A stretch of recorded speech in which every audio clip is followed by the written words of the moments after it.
Hello, I am Jaime Elizondo from Real World Ranching, and our goal is to help you maximize your productivity while you improve your land the fastest.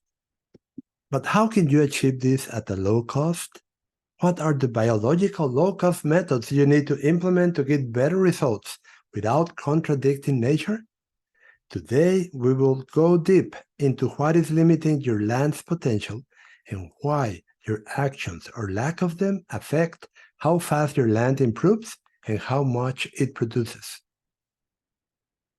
Have you ever seen the high productivity nature achieves when left unmolested? We all know that our best soils were created under grasslands with herbivores grazing, right? This is due to grasslands regrowing after grazing, which means that they feed the soil microorganisms, and that builds soil, deep soil.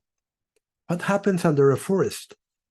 Well, while forests are now seen as what nature would revert back to if left unmolested, in reality, forests do not create deep fertile soils, as the carbon they take out of the air is mostly stored in their wood, returning little to the soil to create new soil.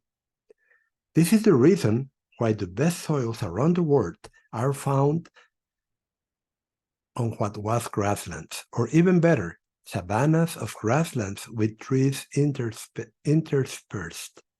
But the question is, how did nature manage those grasslands with trees? How did nature function when the best soils of the world were formed? What types of herbivores were present, and most importantly, how did they graze? Experts have failed by only observing and making conclusions on incomplete ecosystems, deteriorated ecosystems. If we really want to improve our soils as nature intended, we need to understand how the best, deep, fertile soils of the world were created and when they were created. Nobody was there over the tens of thousands of years that this happened. True. But we have archaeology, fossilized pollen, fossilized ashes, and a few intact ecosystems with all the necessary herbivore species functioning more or less as nature intended. You see, before man killed the largest herbivore mammals around, with around half of them by weight being hang-out fermenters and the other half being ruminants, they were all together, creating a very different outcome. Is this extremely important? Would this change the way we need to graze for maximum land improvement? Let's start by stating that a hang-out fermenter, like donkeys, zebras, elephants, and hippos, can maintain their body condition while consuming lower quality, lower protein, and higher fiber grasses than ruminants. By observing what happens in places like the Okavango Delta in Botswana, Africa, we can make better conclusions. It is a place in the middle of the desert that gets flooded by water coming from far away. So the water starts traveling and reaches there many days later. And that creates a haven of wildlife because there is a lot of food, grass. So when the wildlife in the desert comes to graze the abundant grass left by the flooding, because the water recedes as the season advances. And then everyone thrives, ruminants, hang-out fermenters, and predators. But as the season advances and the delta dries, the herbivores start to migrate in search of better grasses. Which type of herbivore requires a higher quality grass? The ruminants. And our domesticated livestock, cattle, sheep, and goats, are ruminants. Because the high-quality grass is consumed first, remember they were all together there, the ruminant species of wildlife need to migrate first, with the last ones to remain behind being the hang-out fermenters. Now we know that elephants can take trees down with their trunks, right? So they are the last herbivores to live, and this is analyzed. Now consider this. What type of grazing would that be? Would it be selective grazing? Or would it be a type of grazing where most of the forest was consumed? Could it be top grazing? No, it is a complete or total grazing. After the last herbivores leave, the land looks as if it was bombed. No grass is left to catch fire in the event of a wildfire. Can you picture this? Where is the soil armor? Where is the take half, leave half theory? Still, the number of wild animals fed per acre is outstanding. This type of ecosystem functions without any fertilizers or inputs. And this is how nature works when all the herbivore species are present, not only bison or other ruminants, and their effect on grasslands are studied. Without the large hindgut fermenters, there will be a thatch left behind by the ruminants. Our best soils were created when the large hindgut fermenter megafauna were present. After they were killed off, native people started burning grasslands periodically to lure migrating ruminant herds into their territories. So if you want to unleash your land's potential, it would be advisable to imitate nature.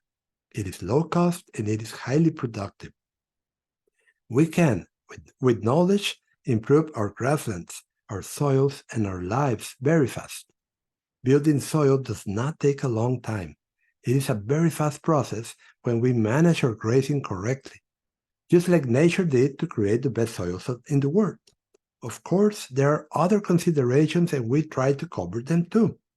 The optimal birthing season, nutrition to learn what makes a functioning, efficient rumen that is healthy, and adapted genetics with selection guidelines, as we will have our livestock play the roles that a multitude of species, ruminants and hindgut fermenters, played a long time ago. Now, we need special and adapted genetics for our livestock to maintain their productivity while they improve the land on which they graze. Recap and conclusions. Number 1. Every species had a role in the past, a role that enabled the ecosystem to achieve higher levels of productivity. 2. The best soils of the world were formed under grasslands or savannas with large herds of herbivores. Half of them by weight were hindgut fermenters and the other half were ruminants. After the hindgut fermenters, the large population and megafauna went extinct, no other herbivore species have filled in their role. 3. The role of the huge hindgut fermenters was varied, but if we study plant physiology, the most important one was achieving a total graze where most of the residual left by ruminant species was consumed by them. This achieved many things, but two come to mind. The energy reserves of crowns and roots were not wasted, maintaining the stems respiring, stems that would have been left behind by ruminants. This also took away what a wildlife needs to prosper, a high level of residual. This is why the regrowth after a total graze is much more vigorous than after selective grazing, which leaves the stems behind. 4. We need to go back in time to get the answers to our pressing questions. We were not there to witness, but we can analyze fossils of animals, plants, ashes, and pollen to get a good idea. 5. The frozen animal remains in the permafrost are helping to understand the huge populations maintained by such ecosystems that created the best soils in the world. I hope you like this podcast. It is very important to understand how grazing functioned in nature before man, how plant physiology works, and how slow cycling carbon or humus is created so we can unleash our land's potential. Remember, those megafauna, large hindgut fermenters, played a very important role, and since they went extinct, no other species have filled in that role. That means we are observing an incomplete ecosystem. Follow us for more information on www.rwranching.com and subscribe to our free podcast. May God bless you all. Have a good rest of the week. Bye-bye.